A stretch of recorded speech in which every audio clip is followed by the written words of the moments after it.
খাসির মাংসের চর্বিগুলোকে নুন হলুদ মাখিয়ে কিছুক্ষণ রেখে দিয়েছিলাম ভালো করে ম্যারিনেট করার জন্য। এটা ব্যাটার বানিয়েছি, আপনাদের দেখাচ্ছি। এটার মধ্যে দিয়েছি পেঁয়াজ কুচি, ক্যাপসিকাম কুচি দেব পরে, আর দিয়েছি একটু বেসন আর কর্নফ্লাওয়ার, ভালো করে মাখিয়ে নেব। এবারে চর্বিগুলোকে দিয়ে দেবো ওপরে ছড়িয়ে, দিয়ে একটুখানি রাখবো, রেখে দিলে আর একটু ম্যারিনেট হবে, তাহলে ভালো চর্বির গায়ে বেসনগুলো ধরবে।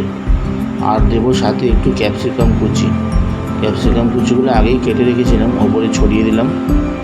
ক্যাপসিকাম কুচিগুলো ছড়িয়ে দিয়েও আবার একটুখানি রেখে দেবো, তাহলে কি একটু গায়ে গায়ে সব ধরবে ভালো করে। এরপরে আর একবার হাতে করে মাখিয়ে নিতে হবে। একটু নুন দিয়ে নিলাম, আপনারা চাইলে একটু খাবার সোডা দিতে পারেন, তাহলে মচমচটা ভালো হয়, বা চালের গুঁড়ি। আমি একটু খাবার সোডা দিয়ে দিলাম। এরপরে এটাকে একটু ভালো করে হাতে করে মেখে নিতে পারেন, না মাখলেও হবে, দেওয়ার সময় তুলে তুলে দেবেন তাহলেই হবে। দেখুন আমি মাখিয়ে নিয়েছিলাম, ভালো করে মাখিয়ে নিয়েছি যাতে গায়ে গায়ে সব লেগে যায়। এবারে কড়াইতে দেবো একটু একটু করে, এই দেখুন অল্প অল্প করে নিয়ে কড়াইতে দিয়ে দেবেন। তেলটা আগে থেকে একটু গরম করে রাখবেন, বেশি গরম করবেন না, তাহলে বড়াগুলো সব পুড়ে যাবে।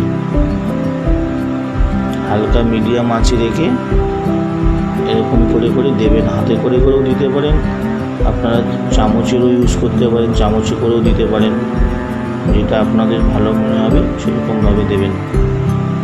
এরকম করে সব কড়াইয়ের মধ্যে দিয়ে দেবো, দিয়ে আস্তে করে গ্যাসের ফ্লেমটা কমিয়ে রাখতে হবে, না হলে বড়াগুলো একদিকটা লালচে হয়ে পুড়ে যেতে পারে। আমি কমিয়ে রেখেছিলাম, আপনারা আপনাদের মতো করে রাখবেন। সবকটা এরকম করে করে কড়াইতে দিয়ে দেবো। কড়াইতে দিয়ে দেওয়া হয়ে গেলে তারপরে একটুখানি নজরে রাখতে হবে যে ঠিক হচ্ছে কি না ভাজাটা। আর কি, এরকমভাবেই বড়া বানানো হয়ে যাবে, আপনারাও বাড়িতে বানাতে পারবেন। আমি এই ক্যাপসিকামগুলো দিয়েছি কেন জানেন, একটু টেস্ট হবে ভালো। পেঁয়াজ কুচি লঙ্কা কুচি এগুলো তো সবাই দেয়, একটু ক্যাপসিকাম দিয়ে দেখবেন দারুণ লাগবে। আর ক্যাপসিকামের একটা আলাদা স্বাদ থাকে, ফ্লেভার থাকে, সেন্ট থাকে, তাই জন্য ভালোও লাগে। একবার করে খেয়ে দেখবেন না, দারুণ লাগবে। এবারে আমি বড়াগুলোকে না উল্টে নেব। দেখুন উল্টে নিয়েছি, একদিকটা হালকা হালকা লালচে লালচে হয়ে গেছে, তখন উল্টে নিলাম।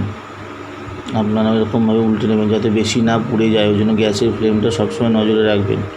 বেশি বাড়িয়ে ভাজবেন না, একটু ধীরে ধীরে ভাজবেন, তাহলে ভেতরের চর্বিটাও ভালো করে সেদ্ধ হয়ে যাবে। আর আমি তো আমার বাচ্চার জন্য বানিয়েছি, ওকে তো লঙ্কা কুচি দিতে পারি না, তাই আমি এটা লঙ্কা কুচিগুলো দিইনি এর মধ্যে। দেখুন এবার দু পিঠটাই উল্টে উল্টে লালচে লালচেভাবে ভেজে নিয়েছি। আপনারাও এরকমভাবে ভেজে নেবেন, দেখবেন তাহলে মচমচে হবে। একটু সময় নিয়ে ভাজতে হবে, সময় নিয়ে ভাজলেই মচমচে ভাবটা আসবে। অনেকটাই হয়ে গেছে, এবার আমি তোলার জন্য একটা বাটি নিয়েছি, তার মধ্যে সব তুলে নিলাম। একটা একটা করে তুলে নিয়ে একটা টিস্যু পেপারে তুলবেন, তাহলে তেলগুলো টেনে যাবে, বাচ্চারা খেলে তেলগুলো পেটে যাবে না।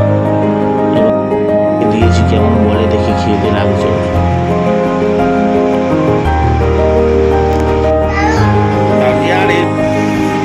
ওর মুখেই শুনতে পাচ্ছেন কেমন লাগছে ওর খেতে। শোনাবো, মজা লাগছে, খাও খাও, টেস্টি। বাহ বাহ বাহ, তুমি খুব ভালো লেগেছে তো। মেয়ের কথাটা একটু শুনুন, ভালো লাগবে ওর আওয়াজ। আমার মায়ের ভালো লেগেছে, ব্যাস এতেই আমরা খুশি। এখন আমার মায়ের পাতে একখানা আছে। দেখছেন কি আনন্দে